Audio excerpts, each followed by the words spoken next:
This is Daniela Cambone for Kitco News, continuing with our coverage from the IPMI in Las Vegas. Joining me now is one of the speakers from the conference, Mu Li of CPM-Group. She's a commodity analyst.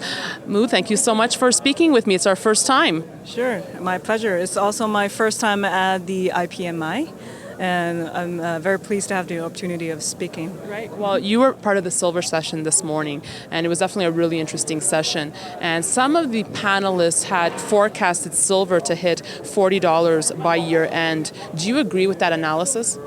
No, we actually have put out our quarterly projections through the year end, and our view is that silver could have some softness during the summer months where fabrication demand has generally slowed down, and by the fourth quarter we could see prices averaging about $29.09. Wow, that's a big difference in forecast then. So how much of a role is fabrication demand really playing? Does it outweigh investment demand? Right now, investors are very cautious about going in long on silver. As I've spoken in the conference, that investors have been reducing their net long positions in silver since February. Okay. And so with the fabrication demand remaining what it is, I think prices will make some resistance on the upper side. What could be the reasons that they were reducing their net long positions? I think one of the primary thing we are seeing is that the silver fabrication demand isn't really growing as much as many people want to expect. Okay. There is, a lot of demand from the electronics sector, right. But that is somehow offset from the declines in fabrication demand from the photo sector.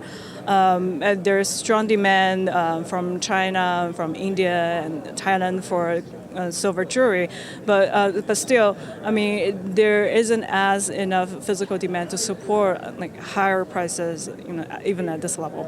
Right. So silver is obviously used as an industrial metal.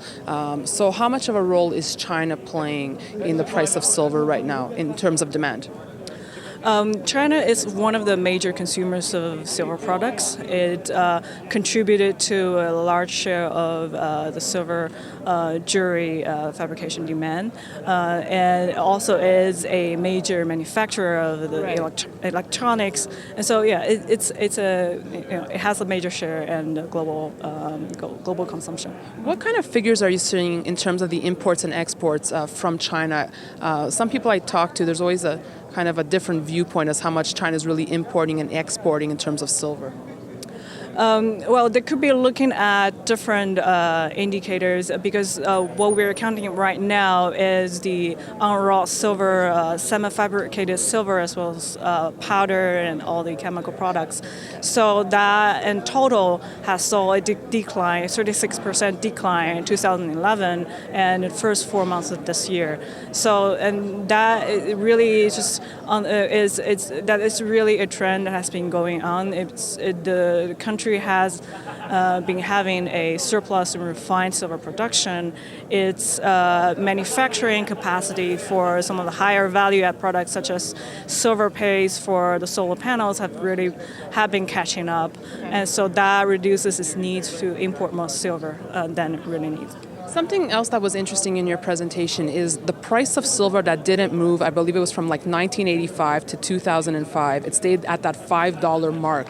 How come it could just stay fixed at a price for that long, but at the same time, when we speak about silver, we say there's so much volatility?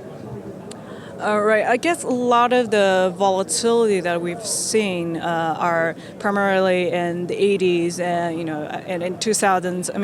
During that period, what was happening was, as we were discussing earlier today, there wasn't as much investor interest in the metal as a asset. Right. As it is right now.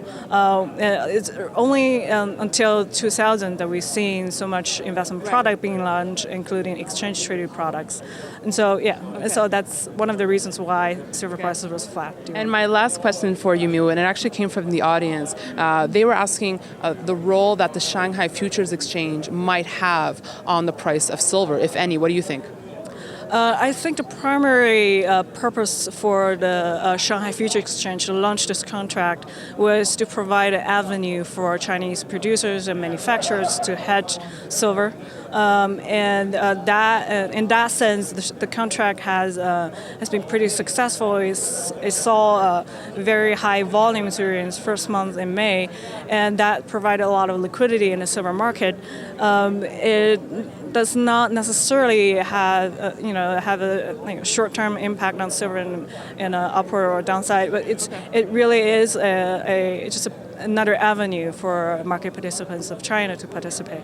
Mu, thank you so much for your thoughts today. It was a real pleasure. My pleasure.